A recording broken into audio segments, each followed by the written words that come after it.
സുരേഷ് ഗോപി ഇവിടെ ജയിക്കുകയാണെങ്കിൽ എന്റെ KL 46 3622 എന്ന വാഗനർ സുരേഷ് ഗോപി ജയിച്ചാൽ ഞാൻ ചില്ലി സുനിക്ക് ഈ വണ്ടി കൈമാറുന്നതാണ്.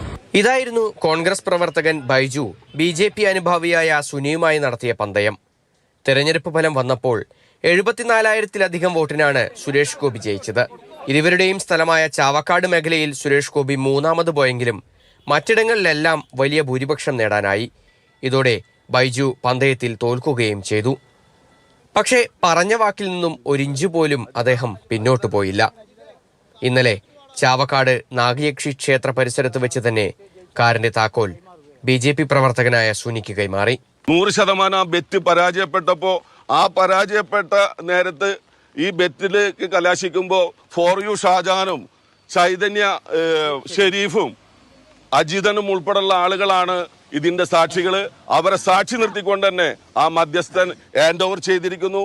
പിന്നെയാണ് സംഭവത്തിലെ ട്വിസ്റ്റ്. അപ്പൊ സുരേഷ് ഗോപി തൃശ്ശൂർ എടുത്ത്, ഞാൻ വാഗനർ എടുത്തു. ഓക്കെ, അപ്പൊ ഞാനൊരു കാര്യമുണ്ട്, ഈ അമ്പലനട വെച്ചത് ഞാൻ പറയാണ്, ഇവിടെ തന്നെ എന്റെ പറ്റും. അപ്പൊ ഈ സാധനം ഞാൻ ബൈജുവിനെ ഏൽപ്പിക്കുകയാണ്, ഈ ചാവി. പന്തയത്തിന്റെ ഭാഗമായി കാറിന്റെ താക്കോൽ വാങ്ങിയ ശേഷം സുനി ഉടമ ബൈജുവിന് തന്നെ അത് തിരികെ നൽകി. തെരഞ്ഞെടുപ്പ് സമയത്ത് പോരാട്ടത്തിന്റെ ഭാഗമായി പല സംഭവങ്ങളും ഉണ്ടാകും. അതിനെല്ലാം അപ്പുറം മനുഷ്യർ തമ്മിലുള്ള സൗഹൃദമാണ് നിലനിൽക്കേണ്ടതെന്ന് ഓർമ്മിപ്പിക്കുന്നു ഈ സംഭവം. മാതൃഭൂമി ന്യൂസ്, തൃശൂർ.